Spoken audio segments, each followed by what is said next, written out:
Assalamu alaikum. Hello friends, how are you? Welcome back to our new video. In this video, I am going to show you how to merge cells in Word without losing data. Let's get started. Firstly, we have to open a Word document and with a table. Now we can see here a table. Now we merge cells in these tables without losing data. Now I select two cells in this table, then go to the layout menu and select merge of cells. Now we can see here we merge cells in this table without losing data.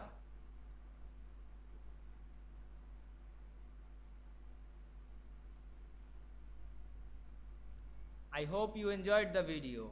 Please like, comment, share and subscribe my YouTube channel. Thanks for watching.